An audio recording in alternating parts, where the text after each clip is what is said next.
Hello and welcome everyone who is joining us to watch this video, which is to do with two papers which are selected as Editor's Choice papers for British Journal of Social Work, Volume 52, Issue 3 in 2022. So I'm joined with colleagues. We are saying good morning and early good afternoon and good evening because we are crossing several time zones across Vancouver, Toronto, and myself in Brighton in the UK. I'm so overjoyed and thank you so much for joining us. So two papers were selected which complement one another, and through kind of preparing for this conversation, we just found out that there are links between the authors and the thinking, but which I wasn't aware of when selecting the papers. The first one is entitled A Multidimensional Approach to Explore the Experiences of Ethnic Matching Among Chinese Social Service Practitioners in the Greater Toronto Area by authors Vivian Leung, Wei Tan, Dengming Chuang, Tat Tsang, and Daniel Lai from University of Toronto in Canada, National Taiwan Normal University Taipei in Taiwan, and Hong Kong Baptist University in Hong Kong. And I'm going alphabetically based on the first author's surname, Indigenization Without Indigeneity, Problematizing the Discourse of Indigenization of Social Work in China by Tsering Watermeyer and Miu Chu Yang from University of British Columbia in Vancouver in Canada. Welcome everyone. It's so joyous to meet you all properly. So to start us off, and Tsering, maybe to start with yourself. So this draws on the article you wrote about indigeneity and indigenization. It's linked to your PhD. Is that what motivated? And can you say a bit more about what motivated your work? It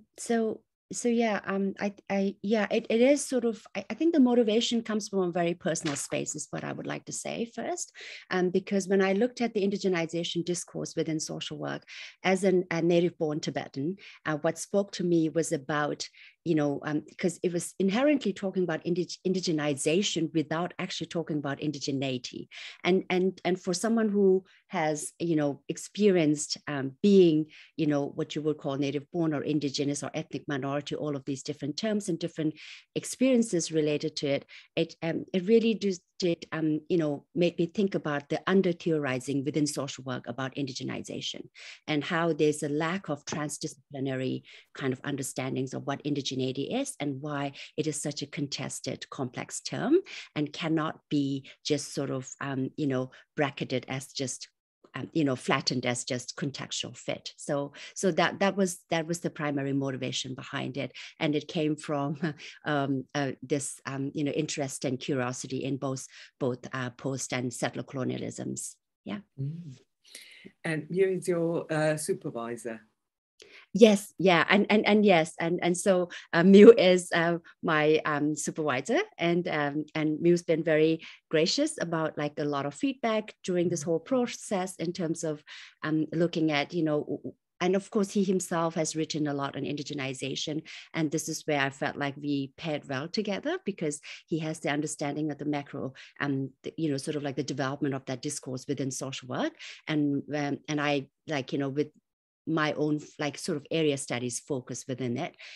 It kind of complemented really well in terms of how the article, and the process of writing it went on. Yeah.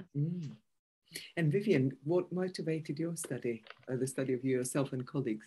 Yeah, so this study is actually part of the larger study that looked at the intra-group dynamics among the Chinese community in Canada. So Miu was the PI of the whole project, and then Tat was the PI in Toronto, and then me and Wei Jia and Desmond. So the three of us that were actually the research assistants in this project. So initially we're only looking for the experiences of Chinese settlement workers or the Chinese practitioners in serving immigrants in Canada. But as those focus groups went on and the conversation got really, really exciting and interesting, because we have found that there are practitioners who are immigrants themselves as well.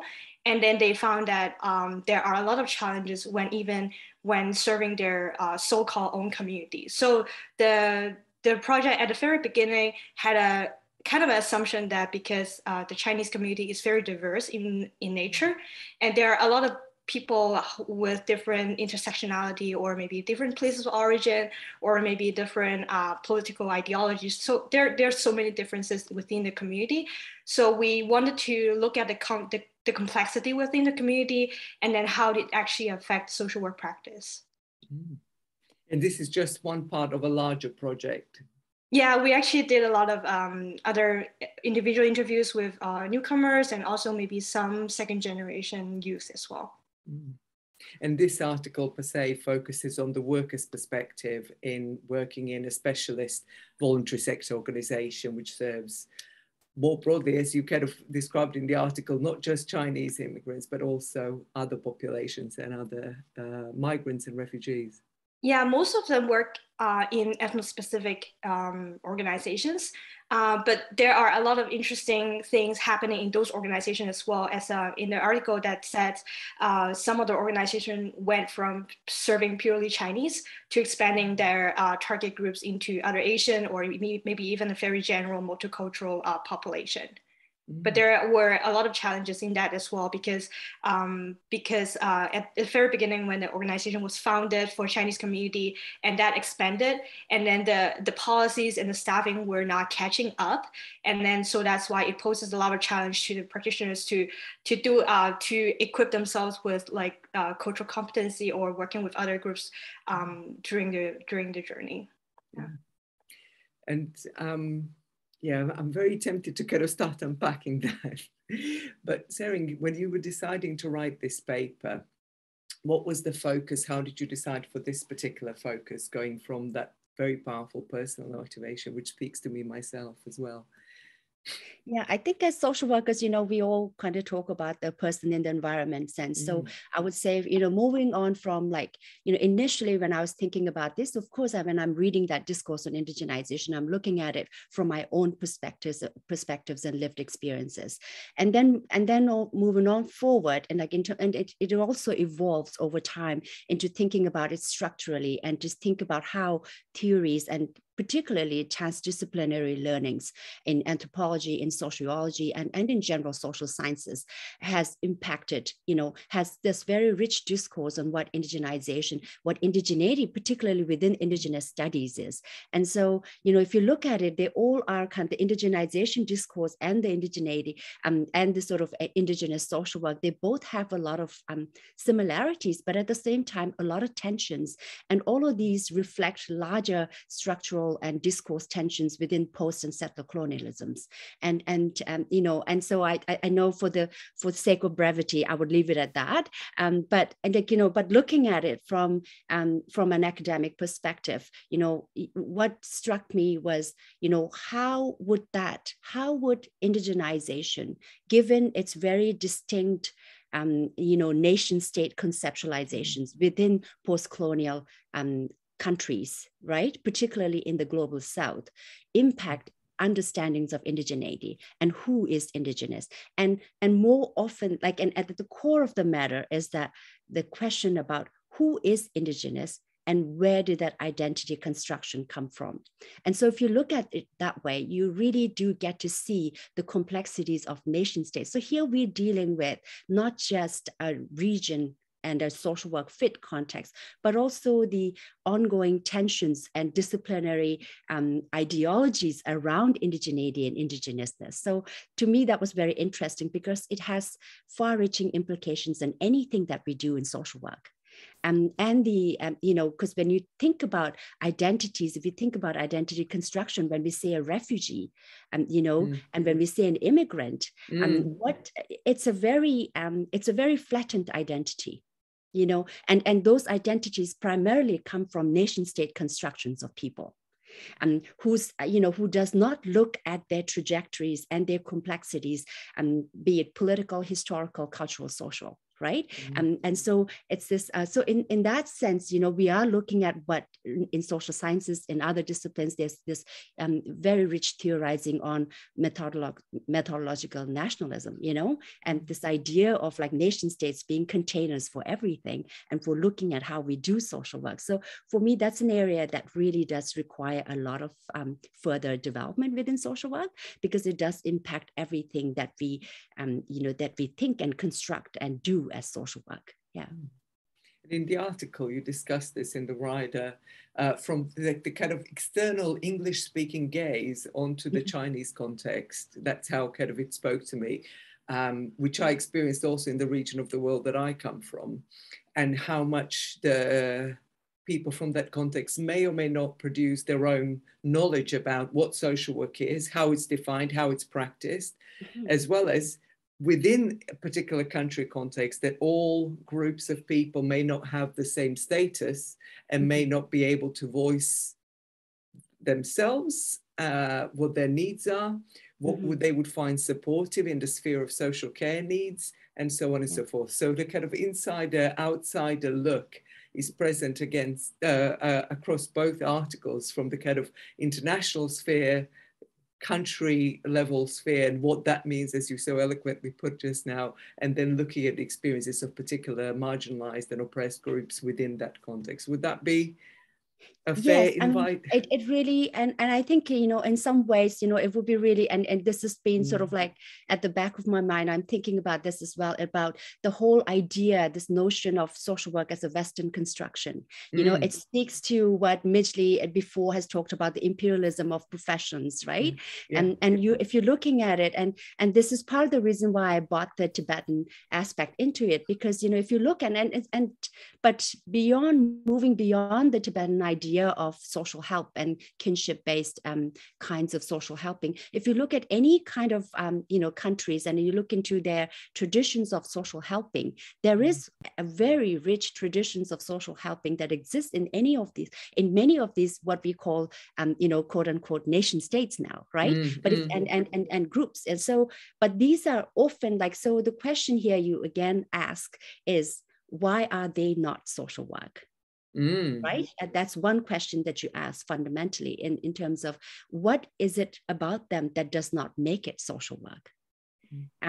The other piece, and this is a very post-structural sort of a question that I'm asking here, but the other piece also is, as you point out, the Western notion of social work, and also the part of language within this discourse. And so when we are talking about the text itself is limited, as you know, any literary theorist would say, right? Because we imagine within the bounds of the text, our imagination cannot exceed to some extent the limits of the text and what we want to put in. And so coming from that sort of a space, you know, if you're looking at writing about social work, the language I'm using is English. But when we're talking about indigenization and indigeneity and indigenous, you cannot have a very strong sense of the complexity of the whole if you do not speak the language of the region in which you're talking about. And so indigenous, as translated into Tibetan, can have many different connotations. And this connotation speaks to the complexity and the heart of the matter about how complicated that issue is.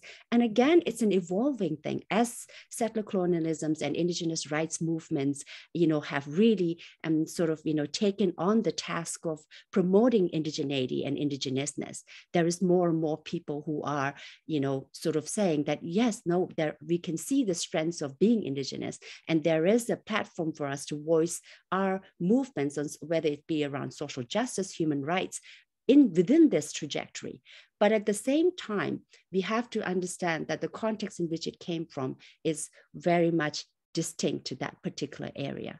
And so within that, again, forms a hierarchy of discourse. So, you know, the deconstruction task being, you know, what is the difference that, you know, as, you know, in terms of Derridian language. So that's essentially what we're looking at. And for social works Western, like whether it's Western or not, I mean, that's an area that really, I think, will speak to many people with many different kinds of experiences of doing social work.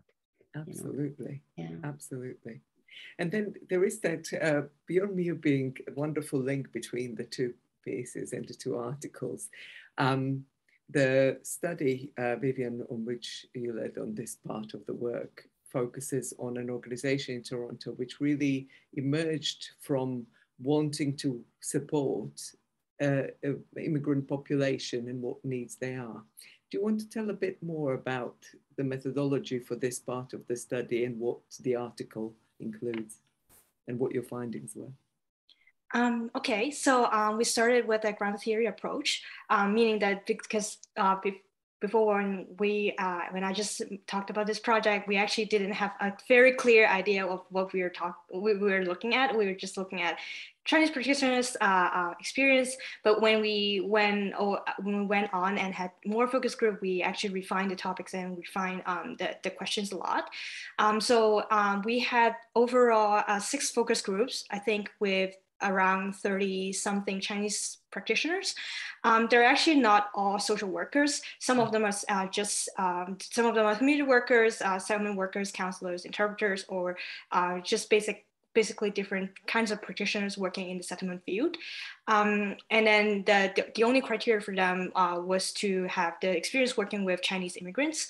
And then so we had those focus groups with them, and then just following an interview guide, and then we analyzed the data afterwards. So what would be the key findings that you'd like to just to draw anybody who's here with us today to read the full article? What would be the kind of key things that you focus on in your findings and discussions? Yeah, so our results were presented in 4 parts, in 4 different levels, based on the framework. So in the personal level, basically we found that practitioners have a lot of motivation because they themselves are immigrants themselves, and then they felt like it is a helping the newer immigrants are actually a very high, it's a very meaningful thing for them. So that's why they have a lot of motivation working in this field. But at the same time, those motivation actually sometimes backfire because it creates some boundary issue where some of them are willing to take calls after work, or maybe it overwhelmed them with their own experience as well. So the second one is I think the interpersonal level, where we talked about how the shared culture between the practitioners and the clients, and then also the language, shared language, can facilitate the alliance and also the rapport. The third one and the fourth one, the organizational and the community ones, the 2 levels are actually the ones that I thought that could be the most contributing to the literature, because the organizational piece was very interesting because we're going through some transition in Toronto in terms of the demography of Chinese immigrants, from earliest waves of Hong Kong immigrants to more and more mainland Chinese immigrants coming in, and there's more diversity in terms of who are coming into the country and to the region. And then, but a lot of organizations were originally founded by Hong Kong immigrants, and they were also, a lot of them are more because they had the professional training from the colonial Hong Kong society. So that's why a lot of them are able to get the social work license in Canada, while the newer Chinese, mainland Chinese immigrants were not able to. So there are some kind of interesting dynamics between just one organization when they went through this transition from one community to another community, also not meeting the actual needs by the mainland Chinese communities. And finally, the community level was about how the Chinese community is so heterogeneous. But the problem is, a lot of times in ethno-specific organizations, the management or everyone just thought that if you're Chinese, you're just assumed to be culturally competent to serve Chinese immigrants. A lot of people also assume that if you speak the same language, you're also assumed to be capable to serve this community. But it's actually not the case from the experience of our practitioners. There are a lot of different mismatch happening in the field, and then there are a lot of times when the practitioners also feel like they're tokenized. Just because they speak Mandarin, but they are assigned a client who speaks Mandarin, but there are actually a lot of mismatch in terms of maybe personal history, or maybe ideology, or a lot of different things. So I think the main takeaway was that cultural competence should not be assumed in a context where there's ethnic matching, which is a key idea that we use in this article. When there is like ethnic matching, people might assume that there is cultural competence, which is not the case. And those organizations should also still offer training and support in that. And it provides also valuable lessons for any practitioners, any social workers, whether academics or practitioners or policymakers, not just for that specific population of immigrants, but for a broader practice with anyone who is even remotely different for ourselves in any other way. It doesn't have to be based on what our ethnic or background is or our citizenship, but that we really need to have a better understanding of nuance and also consider who is generating knowledge about a particular group of people and in which language we are communicating. As you rightfully pointed out, we are communicating about all of this in English for an English audience, but some things may get lost in translation. I don't know whether you would agree. And a lot can be assumed, particularly in this brief format of half an hour, but I hope that it provides a good taster session for anybody to draw you and to really read those excellent, both articles, which are really, really excellent and open up a lot of questions and hopefully lead to more work.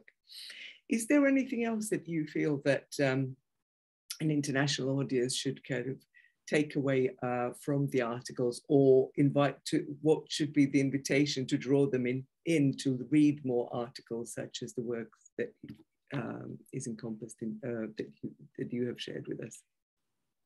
Tsering, I don't know, and you, I don't know whether you want to answer.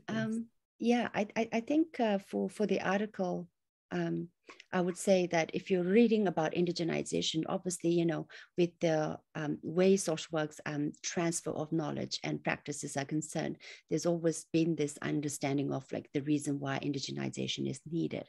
And now I think everyone, like I think within the social work profession in general, I would say are pretty aware of what we need to watch out for.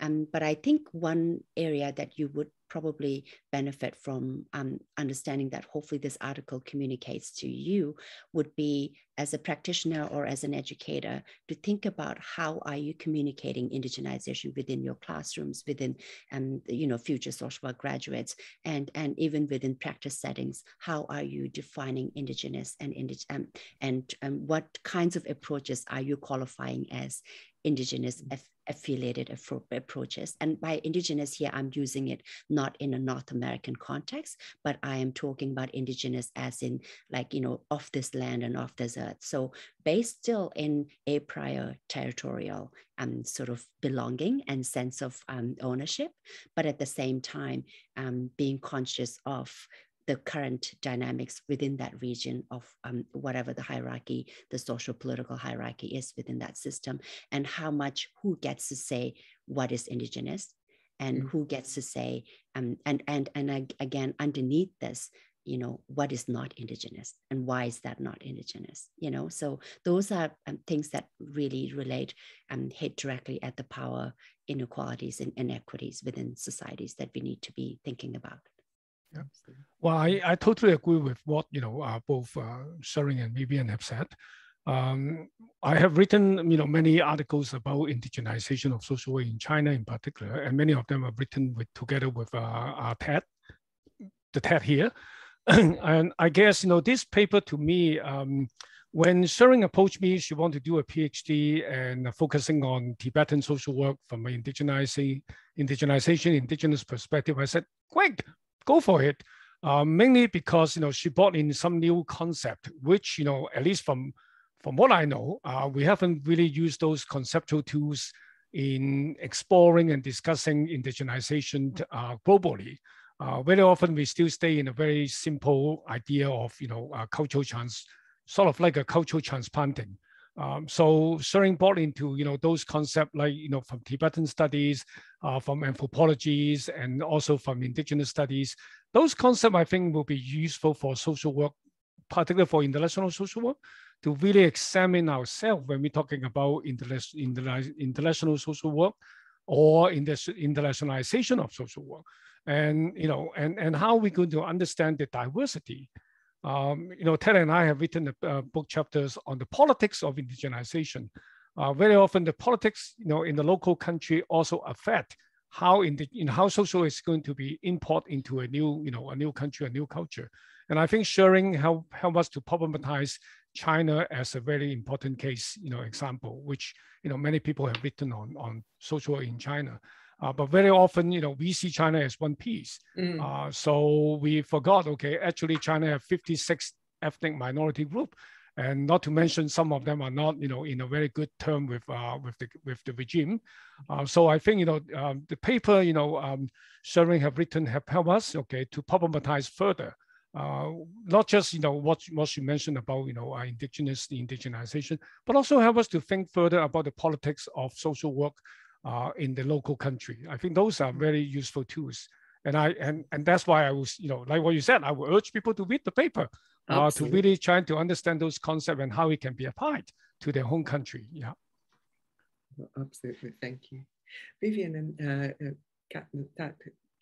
What would be the key messages from the study that you would like if I may, I would like to sort of like provide some context and linking multiple research agendas. Like, so Miu referred to our shared interest on the issue of indigenization and what is indigenous.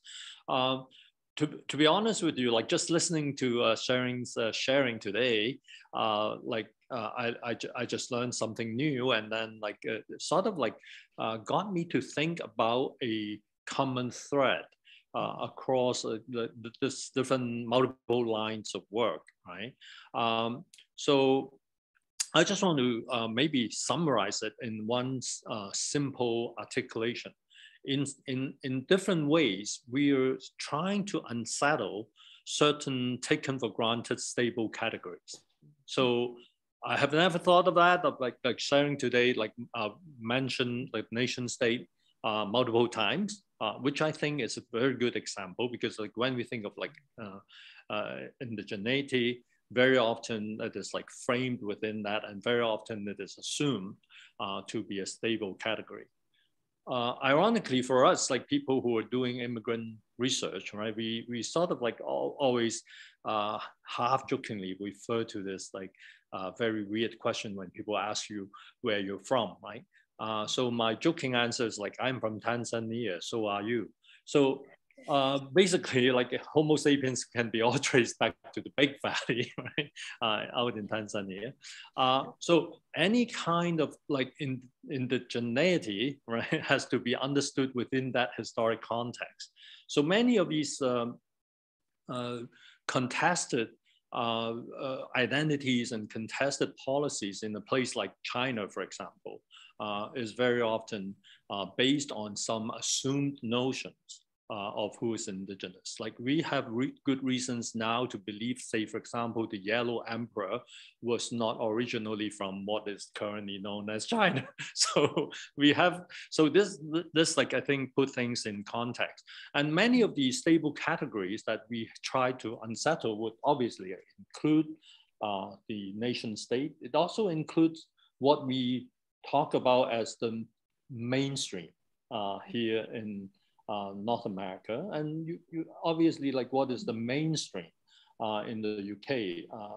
Like it is a highly fluid concept and heavily contested. Vivian already pointed out like the Chinese community is not a stable category either, right? There's like a lot of transformation going through, a lot of internal heterogeneity. So one of the things that I want to like tell authors about is that like every paper that you read in the British Journal of Social Work, like sort of marks a particular point. It's just like a snapshot of an ongoing process, right? So interestingly, when Vivian was talking about like 4 of her major findings in this paper, she mentioned about this like professional relationship boundary issues, because again, you know, service provider and service user, they are not stable categories, and the boundary is nebulous. That reminds me of like a paper that that readers may be interested in finding out. It was actually published in the BJSW back in 2008. It is a paper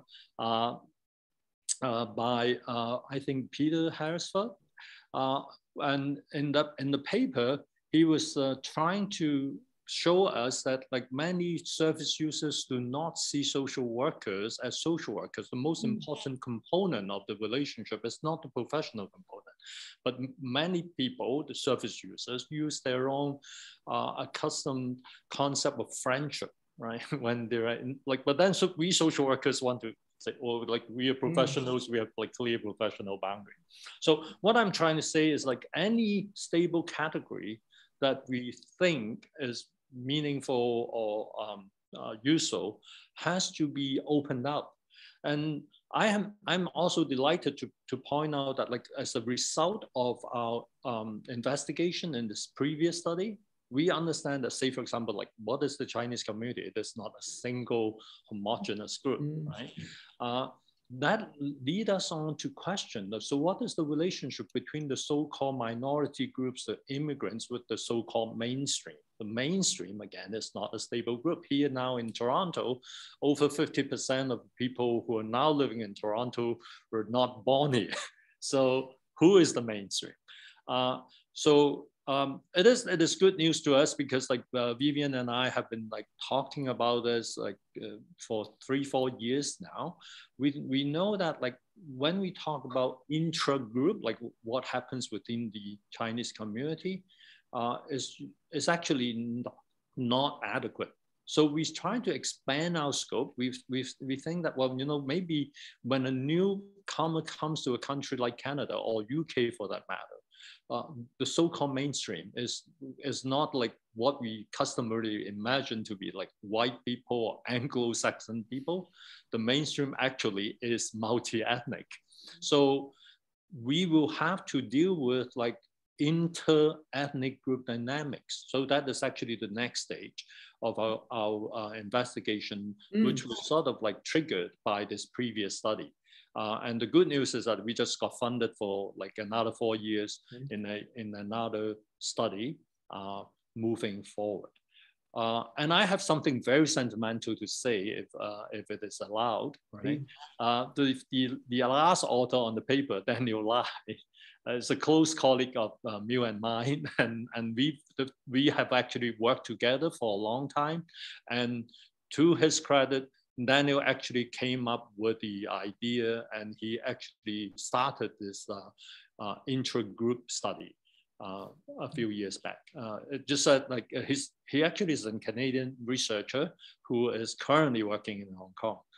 So I just want to say that and openly acknowledge his contribution to this process. Thank you so much. So the project continues now, focusing really at understanding mainstream in a completely different. I really love that what you mentioned about unsettling categories, and I really love that about both the articles, because you do it very beautifully, thoroughly, rigorously, and well. I really hope that more work is also going to find its way to British Journal of Social Work, because we would very much welcome it. Are all of you engaged in this? I mean, for Tsering, I know the PhD is now the kind of first step going forward. Are you all four of you, Vivian and Maya and Tat, are you all involved in this new project? I think that it's just me and Tat for now. Okay. Yeah, we're happy to work with Miu and Tsering. Excellent. Well, I have to say that, like, you know, like, again, like research teams are also like not stable. Yeah, of course. Yeah. I just want to say that again, to Miu's credit, like one of his colleagues, Sean Noor, also with UBC, I actually got to know Sean through Miu, and he is now a co-investigator on our new study. So we wouldn't be surprised that like somewhere down the road, like we'll be like sitting down together and talking about different things.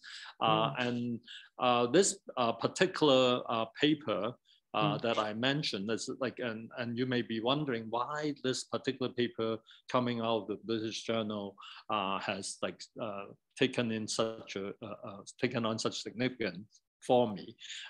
First of all, like it was a very delightful surprise when I read it like some 14 years ago. And the other thing that is interesting, like Miu may or may not even have heard about this, is like Sean and I are now looking at friendship as a key concept in immigration research. And this is like, it takes us back in a very different trajectory intellectually to this paper by Peter Beresford that I just mentioned. For people who are curious about this paper, what you can be searching is like quote, "We don't see her as a social worker." That is like one of the BJSW publications back in 2008. Yeah, so I just want to show that, like, intellectually there are multiple trajectories, and sometimes they converge in like very interesting and productive ways. And this is the fun of like being a researcher, scholar in this area. Actually, Sean and I have worked on the similar topic regarding neighborhood house and multi-ethnic cause-effect relations. And also we published another paper on similar topic too. Yeah, I'm glad, to see the project moving on.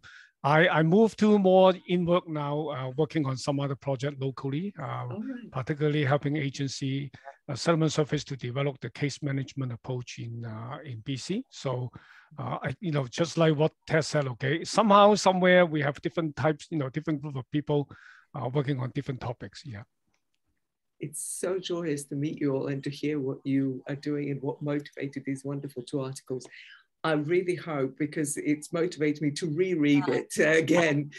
So I really hope that everybody finds their way to read these 2 articles, which you can find in issue 3 of 2022, which is 52/3. Thank you all so much. I hope you have a wonderful start to the day, afternoon, and in my case, the evening. It's been joyous to talk to you all. Thank you so much for your time, and thank you for joining us. Thank you. This is wonderful. Thank you.